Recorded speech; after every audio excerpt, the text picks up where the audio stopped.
So I'm Fotis Karonis. I'm the group leader for Capgemini for 5G and Edge. Huge pleasure to be here with you. I also have a recent career, about 15 years as a CTIO in the telco industry, basically. So it's great to be here with you today, talk about 5G and standalone with my super colleagues here. Okay, and Israel, maybe you would like to say a little about yourself. Yes. Hi, Annie. Hi, Fotis. Nice seeing you again. Yeah. I'm Israel Katz. I'm working at Gilat Satellite Networks as a global sales engineer manager. I'm in the satellite communication industry for 22 years already, half of my life. And Gilat, for ones who is not familiar with it, is a global leading provider of satellite-based communication solutions for more than 30 years, more or less. Okay, Payman, please, would you like to say a little about your role at Deutsche Telekom? Thank you. Yes, gladly. So hello, everyone. Hello to my co-participants. Hello, Annie, and to all the people that are in the panel and also the participants. My name is Peyman Jazayeri. I work at Telekom, Deutsche Telekom in Germany, and my role is the head of 5G corporate customers in the sales area. And I have I studied information management and was at Accenture, also in the mobile area. So my whole experience in the working after my studies is in the mobile area, and I'm very much looking forward to this discussion.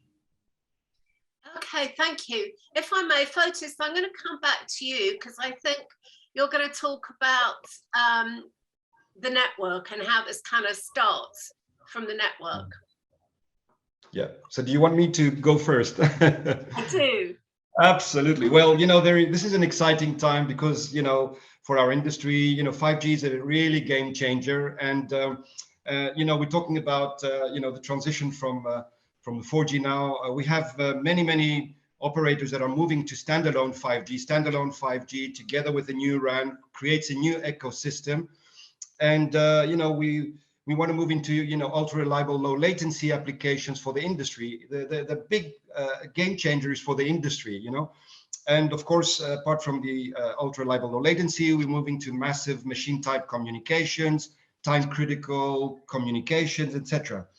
And eventually as network as a service, But how do we get all that? That is what we really want, right? Transformation in manufacturing, smart cities, life sciences, healthcare, sustainability, renewables, very important part, especially now we just see what's going on in COP26 and our, the move to the cleaner planet. And this is possible with, 5G standalone core plays a very important part so that we can get those use cases, we can get network slicing, we can get, SLAs that can work across, from the device to the service, and so on. So the importance of the ecosystem of 5G standalone is very, very instrumental to this promise of 5G.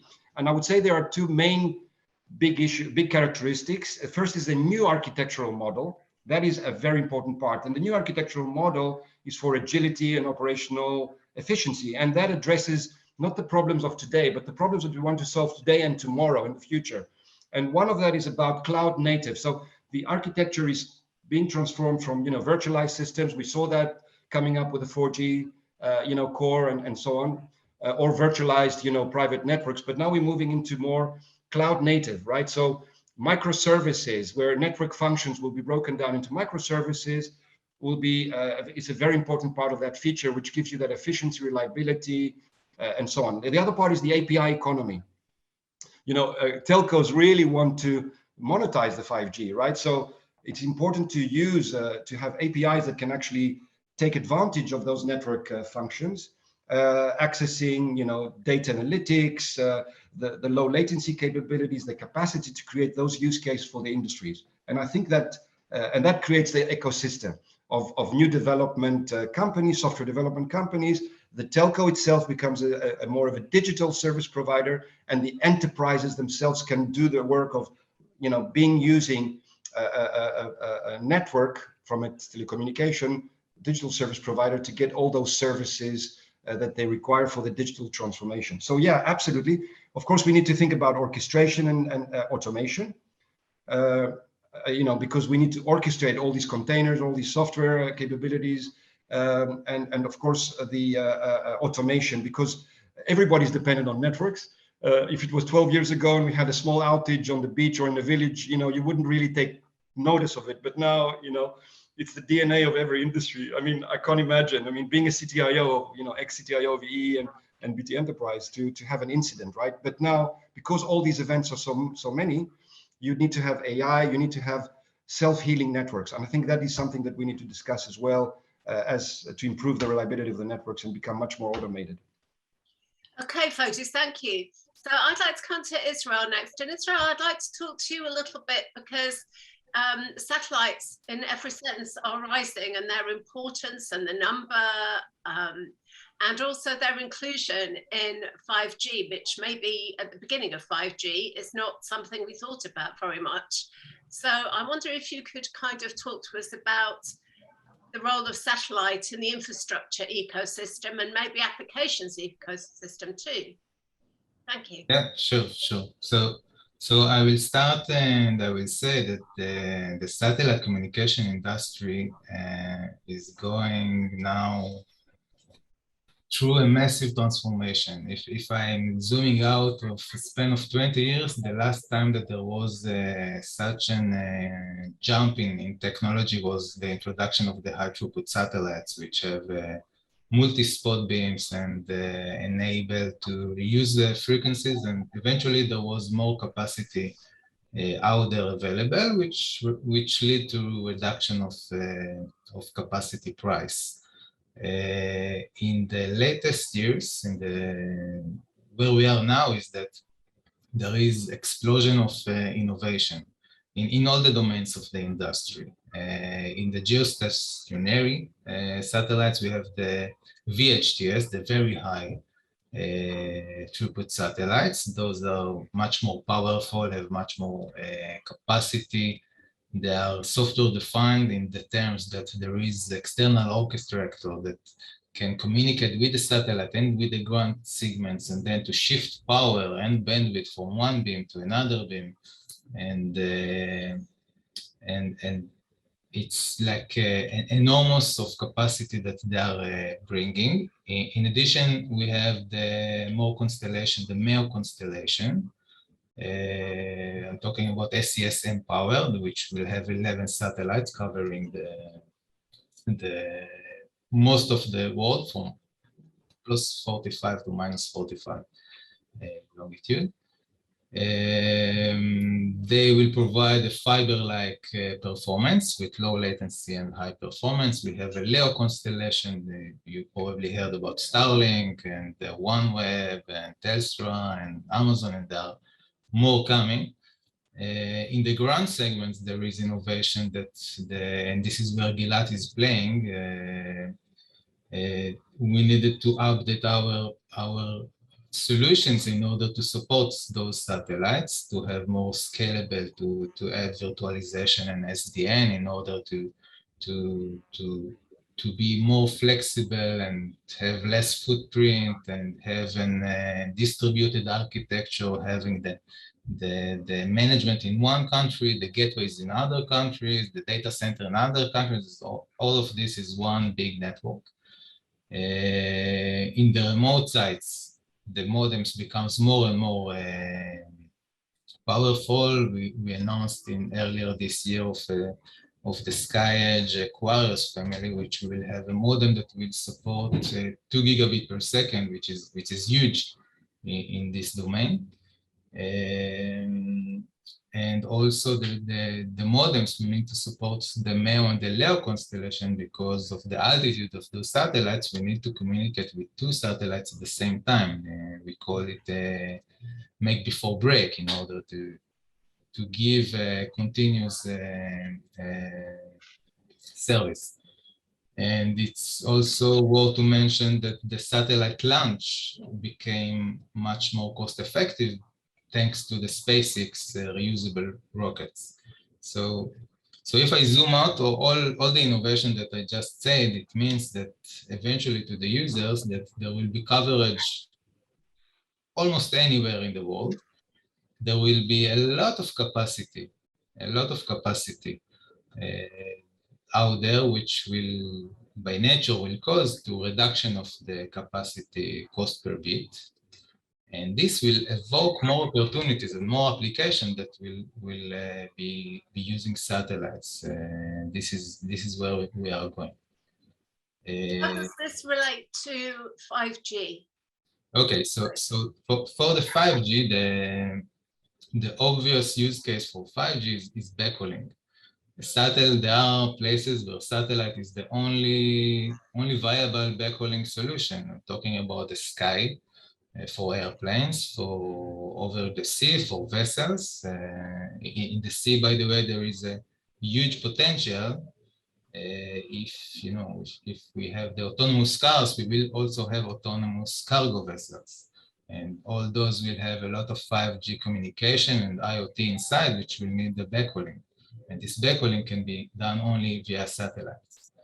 Industrial IoT in isolated areas where there is no other options.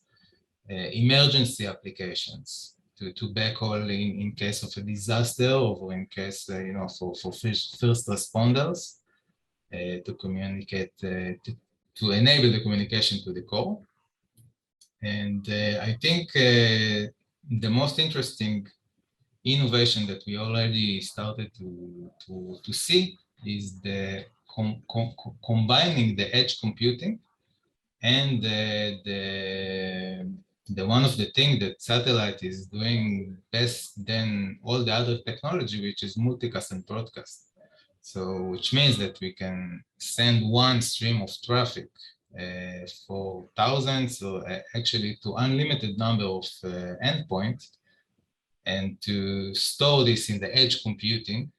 And the combination of both of this, we see that there will be more and more applications that will use edge computing together with satellite backhauling. So satellite will support very low latency applications at the edge. Yes, if you are using edge computing, so yes, so from the edge there will be much lower latency. Thank you, Israel. Payman, I know that when we were talking earlier, you were quite keen to expand this out a bit beyond just the network and technology and look at the kind of wider macroeconomic potential and the situation. And I was particularly intrigued when you were talking about the potential of hidden champions in Europe. Yes.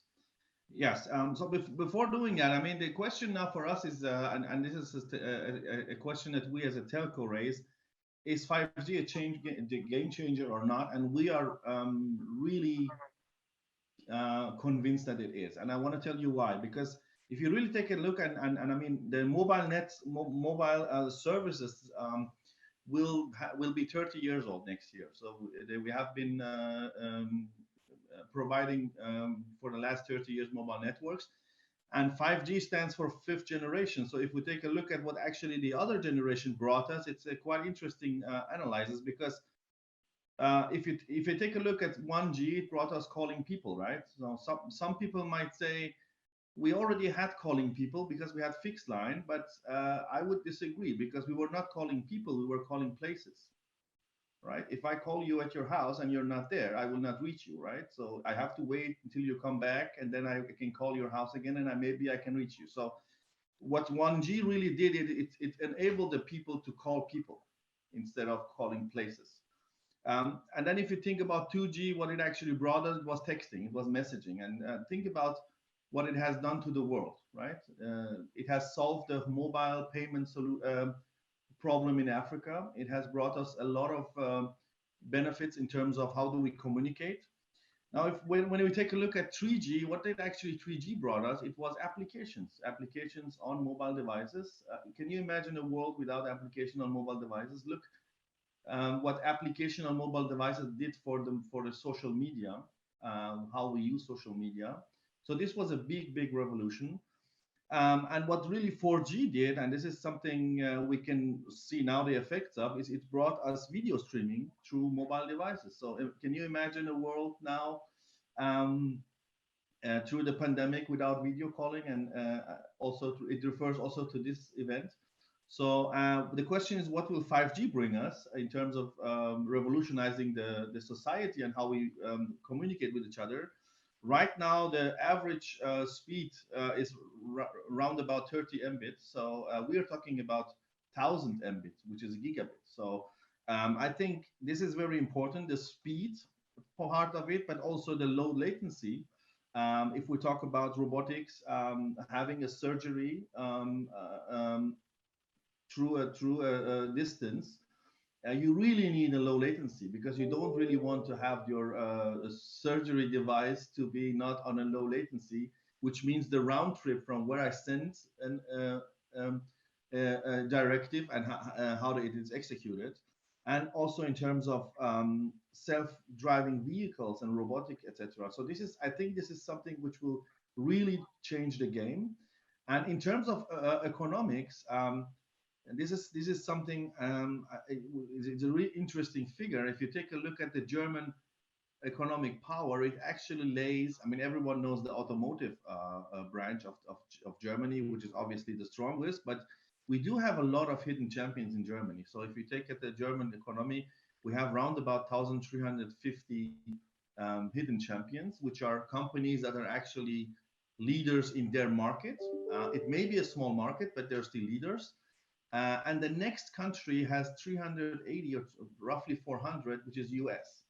And this is something what I think is really important, because we see it as a Deutsche Telekom being the leading telco company in Germany and Europe, as our duty and as our responsibility to be the enabler for our economy in Europe to be able to do the next revolution, because we kind of missed the first one, which was IT. It roughly and broadly went to Silicon Valley, but I think for us in Germany, it's very critical to have a big chunk and a big part, and also in Europe to have a big part of the fourth industrialization and the industry revolution enabled within Europe, because it really makes us dependable. A lot of jobs depends, our economy depends on it. And I think this is our responsibility to provide secure, with a low ecological footprint services, and to compete with others from East and from West, because I think the European way is worth promoting and also worth executing. So how does this particular situation in Germany and in wider Europe, how does this powerhouse, these hidden champions, how does that play into the strengths of 5G flourishing through an ecosystem? So an example I can give you is a company we're working with from southwest of Germany, which is Trumpf. We have been in a cooperation, we have been providing information about their assets through 5G and also through localization. So basically, one of the biggest problems that you have in an industrial site is you really want to know where your assets are. Because if you don't know where your assets are, you're not able to manage them. And we have been working with Trumpf together, and this is a partnership that we have on how do I actually localize the things that I need and where they are, and how do I get them at the right time on the right spot. So this is something which is very important and very, very crucial for a production company. And this is something we've been working on together. It's been actually quite successful, because it can dramatically reduce your waste and also make you much more efficient. So and is 5G crucial to that, Payman? I mean, is that not something you could have done with 4G? Is there something special that 5G brings to that situation? Yeah, I mean, in terms of what can you do with 5G, what you cannot do with 4G, this is not a question we'll really look at it to say how can we have use cases that are specifically in 5G. At the end of the day, the customer wants to be able to have a service. And what we see is a lot of the services that we provide, if it's edge, cloud edge, or low latency applications, they go to the next phase when you switch in 5G. So this service that we provided, it was crucial to have low latency, which is not possible in the LTE. I mean, you do have low latency, but it's not as good as you have it in the 5G area. And once we combine that with the 5G, it goes to the next level, and it makes also your investment, and this is something crucial for a lot of companies, it makes your investment, it secures your investment, because you know you're investing something which is future-proof. And this is, I think, very important for a lot of customers, because that's actually what drives their decisions.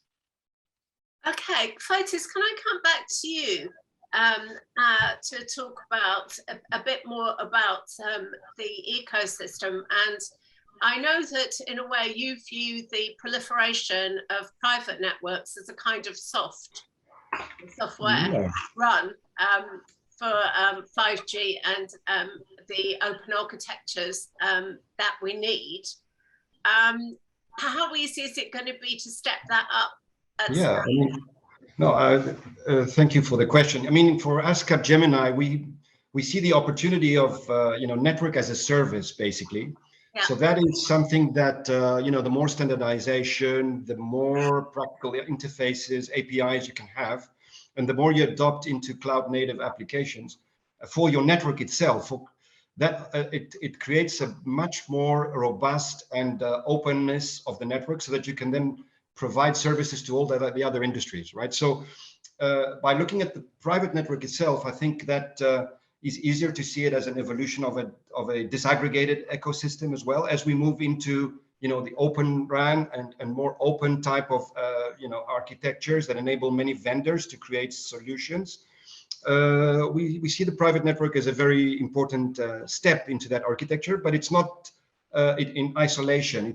We see both the macro network and the private network moving to provide different types of services, where the industries would like to have a bit more control of the on-prem, more data analytics and all that on-prem, and then, using the cloud only when it's, public cloud only when it's necessary. So those solutions are taking really force in industries like manufacturing, logistics, etc., ports, airports, and the other thing that we see is what is the same is basically the microservices architecture, because you need to create those use cases that can be replicable to run on the edge, or on the network edge, or on the public cloud.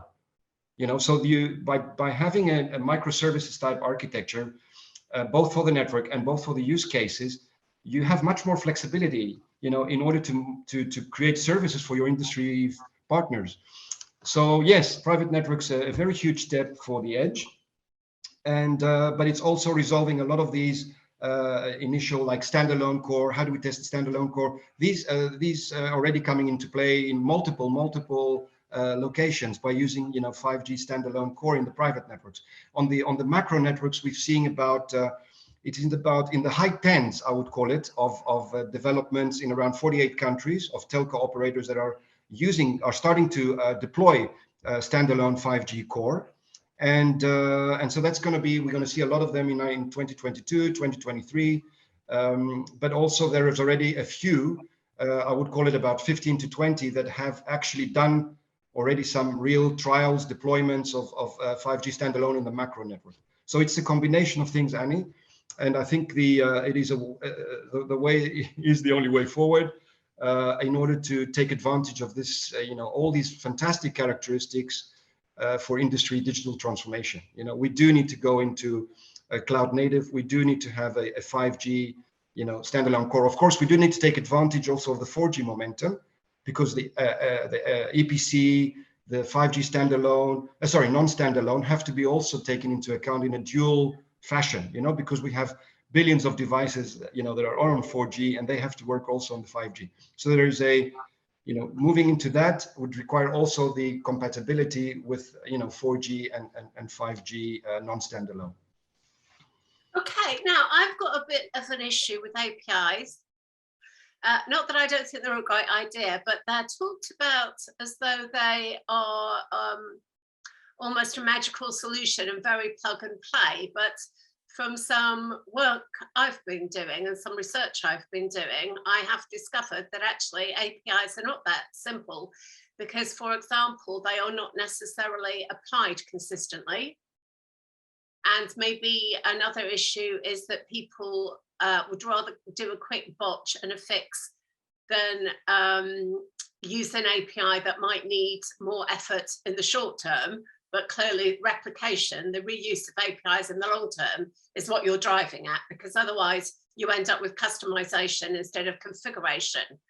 And it looks to me like APIs are a bit more of a sticky issue than generally we tend to just gloss over them.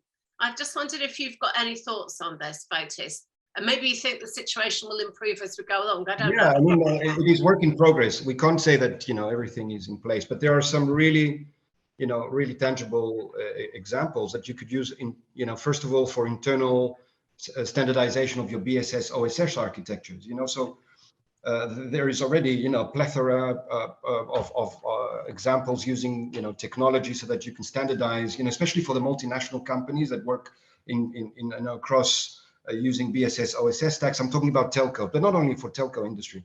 The other thing that is very, equally important is the connection to the outside ecosystem. We talked about, different, say a telco is connected to, using television services. We saw that in the 4G revolution, basically, right? Where platforms became, the reality, right? And also the cloud native. So the combination of these two, I would say, are boosting, the opportunities for users.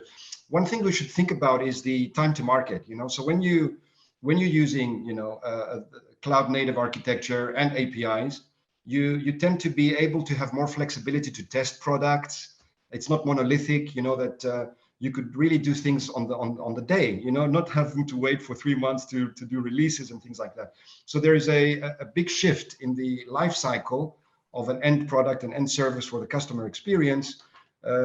And also, I would call it the internal part of the ACI of your architecture is so vital to use standardized APIs so that you could then exchange and test and then also do upgrades on the move rather than doing, all these outages that we see on the night, the window, all the big stress of CTIOs, So I think there is it's a work in progress. We work with the standards, TM Forum, open standards, and of course, Open RAN, which is increasingly, when we talk about slices, it'll cut across, of course, RAN and core, right? That's where we believe we have strengths in Capgemini to bring those to life and to test them. So yeah, it's an incredible journey, but requires an ecosystem play. It's not just one player that will stitch, and everything goes. We need to work together in ecosystems, absolutely. And this partnership shows that. Sorry, do you think different industries and different partners have their own APIs and that each one of them views their APIs as the open? It's a general question. I mean, I think there is more tendency of being horizontal now. I mean, that's, if we want to really take advantage of our strengths and for the customer, we have to think client first.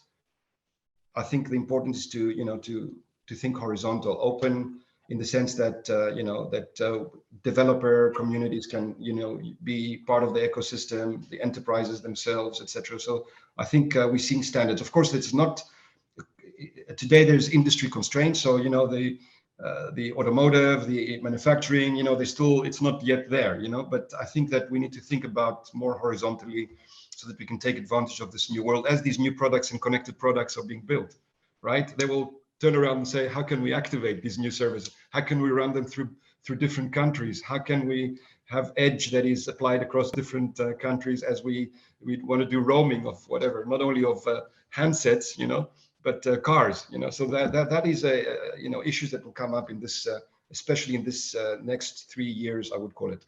So it sounds like the market will kind of rather force the issue. Okay. Yes, correct. And the consumers, the industries, absolutely. Okay, and Israel, if I can come back to you, can you talk to us a little bit about the inclusion of satellite in the 3GPP standards and what it means? And kind of, I don't know if you could sort of maybe explain a little where we are now and what's in the pipeline for satellite in 5G from a standardization point of view.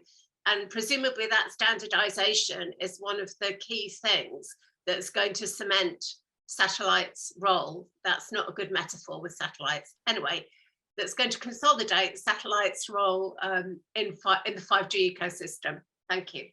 So the 3GPP actually recognized the need to include they call it NTN, non-terrestrial networks, which are basically satellites, hubs, high altitude platforms, basically everything that is not terrestrial, to include in the same ecosystem of the 5G and the IoT. So there is the release 17, which is still on progress, and the release 18. Gilat is also part of this committee, and I think this is the first time that we have such a committee that including satellite as part of the 5G.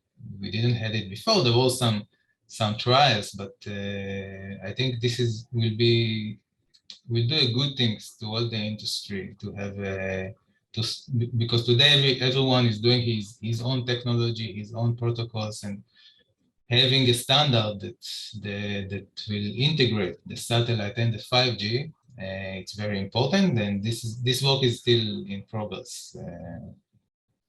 Okay, so I guess that got delayed as did so much by COVID. When's release 17 due? Do you know?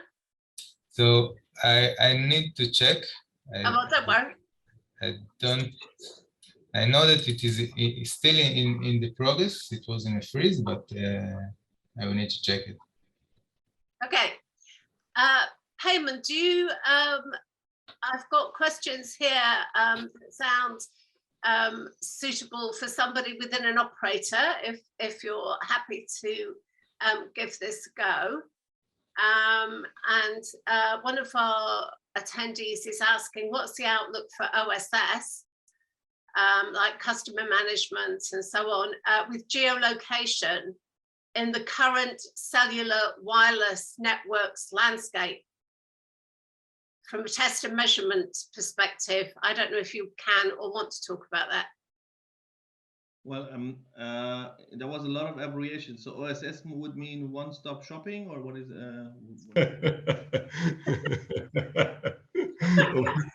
I'm presuming. Yeah. But that's what we want. That's what we want from OSS, from operational, know, systems to be one orchestrator for everything, right? Yeah. So I'm just wondering what your thoughts about that are, because orchestration is so fundamental to 5G, but it's not just 5G within your own network, which is already tough enough going from Open RAN to the core, but also with the ecosystem, that orchestration needs to be between partners and customers and as well. And today's OSS doesn't cut it, right? No, not really. But this is also a topic that we'll take a deeper look at it in terms of network slicing. So how do we actually provide a network that works for everyone with their individual needs? And this is, as you already mentioned, not an easy task. But I think we have over 30 years now experience in hosting networks and having stable networks. So this is an engineering topic,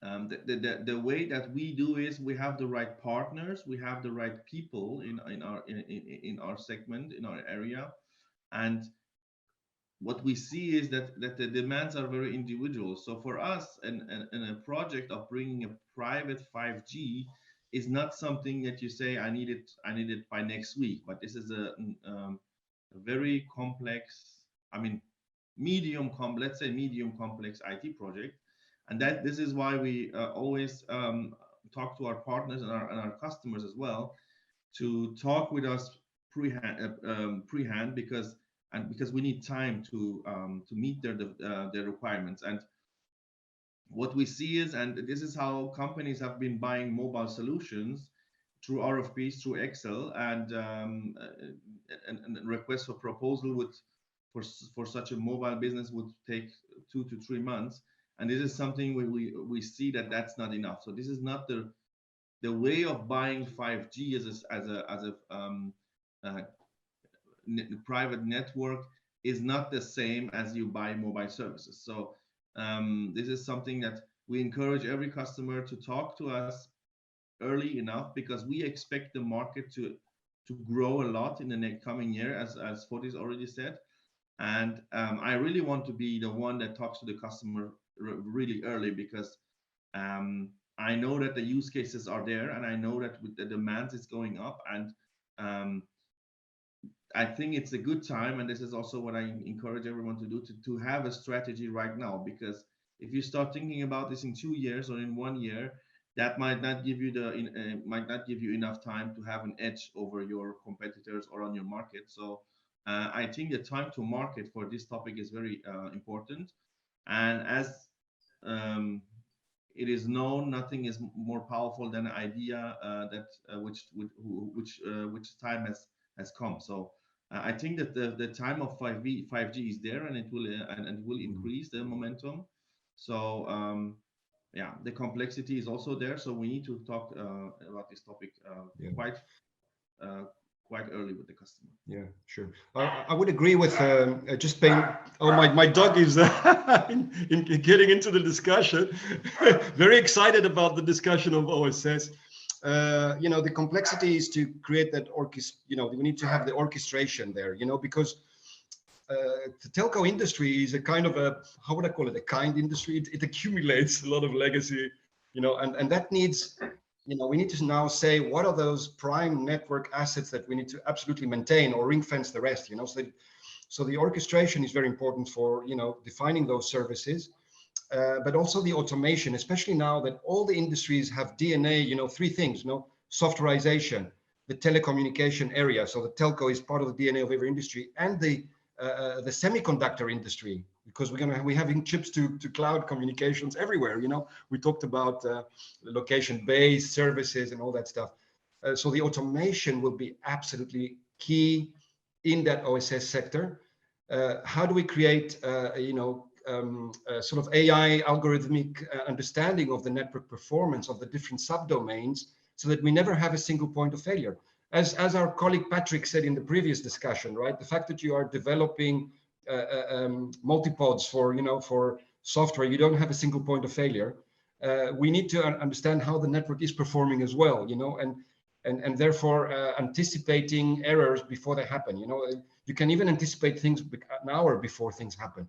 So that anticipation, in order to have self-healing and automation, is very important. The other part of the OSS is network optimization. I think that's one of the questions also raised by the speakers, that you need self-optimized networks, that you don't have to, because it's cloud native and core and RAN eventually, you don't have to control every site by itself, but you have a potential to look at the cluster, optimize your cluster, self-optimize your clusters, less people on the ground, more people on the more automation on the control, so that you can self-optimize and have control feedbacks, so that your network is always optimized. Even if you add another antenna, etc., it would be re-established, self-optimized. So these are the 2 important parts of, I would call it, the OSS evolution. Okay, I'm going to sneak in 2 quick questions from the audience. One of our audience asks, what are the first use cases for RAN slices, and how will RAN slices add value? Yeah, I mean, when we get into I think the good thing about RAN is that, by doing, it's increasingly going to become cloud native. So that gives the opportunity for more flexibility to use the data of the RAN, and to do, exposure functions, network exposure, data exposure, so that you can use your data from the actual radio to improve the operations of the network. So the first thing that we need to think about is how to take advantage of the I would call it cloudification, if I may call it, of the radio, because it's going to split between RU, CU, DU. It's already there in some form of testing at the moment. It's already been virtualized and so on. So the first use case of, I would call it a slice, would be to operate your network. I think slices, when we come to radio core integration, is looking at from an outside in perspective. So I'm thinking about healthcare. I mean, that's or public safety. How do we ensure that I would call it the ambulance services have a priority, and you could actually do a real-time remote diagnostics, giving the right bandwidth to the moving ambulance, so that the doctor, the expert, which is in a fixed location, could actually see if there is an issue. Of course, we've done that into non-standalone. I've personally, being the UK, we have done those as from a BTEE perspective at the time. We're also doing that from a Capgemini perspective. And now moving into the standalone, I mean, you could actually have deterministic bandwidth and capabilities that you could actually do, end-to-end assignments of an SLA across multiple locations, and I think, we need to see what are those bigger problems that we're trying to resolve, so that we can engage those discussions and create those use cases. On the core, on the slicing, we are here. On the RAN, there's a bit of more work to do, to get that sort of end-to-end capabilities. Okay. But that's, yeah. We've got one question, and this is going to pretty much have to be yes or no, and I'm not sure who it's for mostly. But what will be the impact on 5G for radio planning and optimization? And will it be easier than 3 or 4G?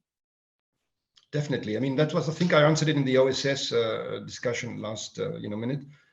That's one of the big challenges of our industry, right? Because when we, to avoid having to replan manually every time we change a site, we increase capacity, we bring in more spectrum, different types of spectrum. So there's a lot of manual work, So I think that is the part of the optimization, that we need to drive to optimize through remote, automated. So I think introduction of artificial intelligence, machine learning. These are things that have been done in other industry, in robotics, for example. Why can't we, we're starting to use that in the network? The cost of the network for a telco operator is hugely high, and it's related to a lot of manual processes on the ground. So by adopting IT techniques and artificial intelligence and softwarization of the networks, we will have the ability to manage those in a much more efficient manner, and optimizing radio planning, being much more precise, not having to say, oh, now I have a gap in my network, I have to go back. I mean, all that could be algorithmically pre-predicted, so that you know exactly what you're going to deploy, and then in life it's auto-adapted when you adjust and you're adding more cell sites or different spectrum portfolios. And I think that's the model that we have to go for, which would be better energy management, less people moving around, and better customer experience in the end, because you will never have white spots and all sorts of spots, I would call it, gaps in the network. Okay, Fotis, Payman and Israel, I'd like to thank you very much for your input there. Thank you, it's great. It's been a huge pleasure, and to see good friends also. Thank you, Payman and Israel. Good to see you again. Yeah, cheers. Thank you. Bye-bye. Take care. All the best.